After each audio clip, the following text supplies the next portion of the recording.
Leitura, título 2, Código de Processo Civil, nos limites e da jurisdição nacional e da cooperação internacional. Capítulo 1, dos limites da jurisdição nacional. Compete à autoridade judiciária brasileira processar e julgar as ações em que o réu, qualquer que seja sua nacionalidade, estiver domiciliado no Brasil. No Brasil estiver ser cumprida obrigação, o fundamento seja fato ocorrido ou ato praticado no Brasil.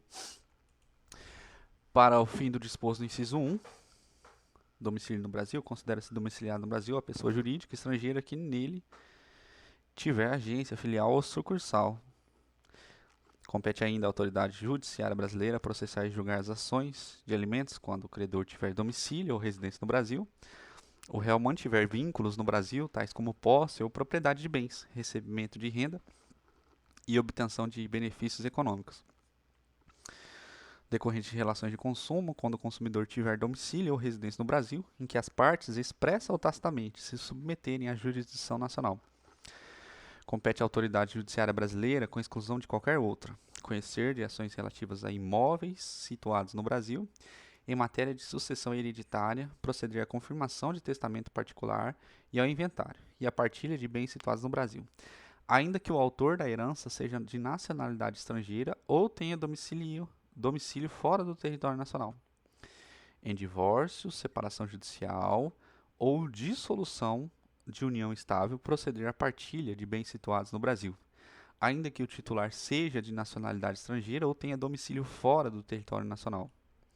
A ação proposta perante o tribunal estrangeiro não induz litispendência e não obsta a que a autoridade judiciária brasileira conheça da mesma causa e das que lhes são conexas, ressalvadas as disposições em contrário de tratados internacionais e acordos bilaterais em vigor no Brasil. A pendência de causa perante a jurisdição brasileira não impede a homologação de sentença judicial estrangeira quando exigida para produzir efeitos no Brasil. Não compete à autoridade judiciária brasileira o processamento e o julgamento da ação quando houver cláusula de eleição de foro exclusivo estrangeiro em contrato internacional arguido pelo réu na contestação.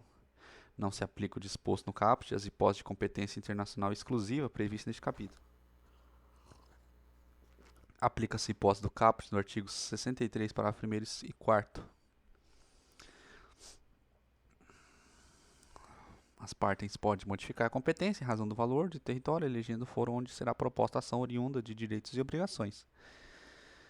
A eleição do foro só produz efeito quando constar de instrumento escrito e aludir expressamente a determinado negócio jurídico. Citado incumbe ao réu alegar a abusividade da cláusula de eleição de foro na contestação sob pena de preclusão. Título 2. Capítulo 2 da Cooperação Internacional.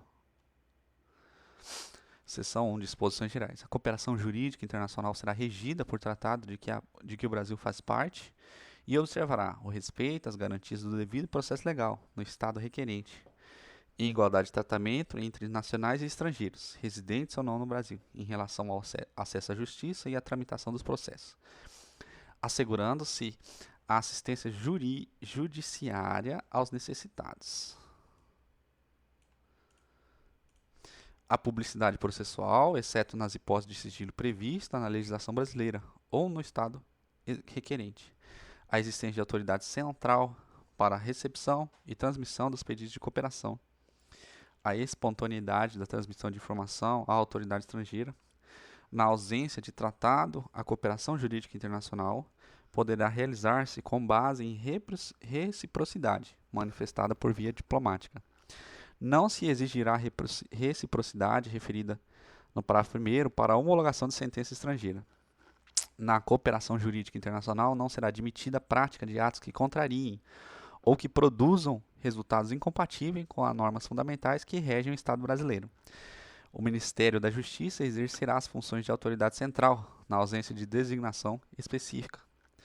A cooperação jurídica internacional terá por objeto citação, intimação e notificação judicial e extrajudicial, colheita de provas e obtenção de informações, homologação e cumprimento de decisão, concessão de medida judicial de urgência, assistência jurídica internacional, qualquer outra medida judicial ou extrajudicial não proibida pela lei brasileira. Seção 2 do auxílio direto.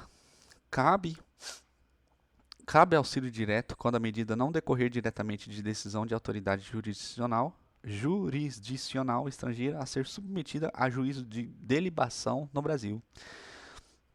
A solicitação de auxílio direto será encaminhada pelo órgão estrangeiro interessado à autoridade central, cabendo ao Estado requerente assegurar a autenticidade e a clareza do pedido. Além dos casos previstos em tratados de que o Brasil faz parte, o auxílio direto terá os seguintes objetos: obtenção e prestação de informações sobre o ordenamento jurídico e sobre processos administrativos ou jurisdicionais findos ou em curso, colheita de provas, salvo quando a medida for adotada em processo, em curso, no estrangeiro, de competência exclusiva de autoridade judiciária brasileira, qualquer outra medida judicial ou extrajudicial não proibida pela lei brasileira. A autoridade central brasileira comunicar-se-á diretamente com suas congêneres e, se necessário, com outros órgãos estrangeiros responsáveis pela tramitação e pela execução de pedidos de cooperação enviados e recebidos pelo Estado brasileiro, respeitadas as disposições específicas constantes de tratado. No caso de auxílio direto para a prática de atos que, segundo a lei brasileira, não necessitem de prestação jurisdicional, a autoridade central adotará as providências necessárias para o seu cumprimento. Recebido o pedido de auxílio direto passivo, a autoridade central o encaminhará à Advocacia Geral da União, que requererá em juízo a medida solicitada. O Ministério Público requererá em juízo a medida solicitada quando for a autoridade central. Compete ao juízo federal do lugar em que deva ser executada a medida apreciar. Compete ao juízo federal do lugar em que deva ser executada a medida apreciar pedido de auxílio direto passivo que demande prestação de atividade jurisdicional. Seção 3 da Carta Rogatória. O procedimento de carta rogatória perante ao STJ é de jurisdição contenciosa e deve assegurar às partes as garantias do devido processo legal. A defesa restringir-se à discussão quanto ao atendimento dos requisitos para que o pronunciamento judicial estrangeiro produza efeitos no Brasil. Em qualquer hipótese, é vedada a revisão do mérito do pronunciamento judicial estrangeiro pela autoridade judiciária brasileira. Seção 4. Disposições comuns às seções anteriores. O pedido de cooperação jurídica internacional oriundo de autoridade brasileira competente será encaminhado à autoridade central para posterior envio ao Estado requerido para lhe dar andamento.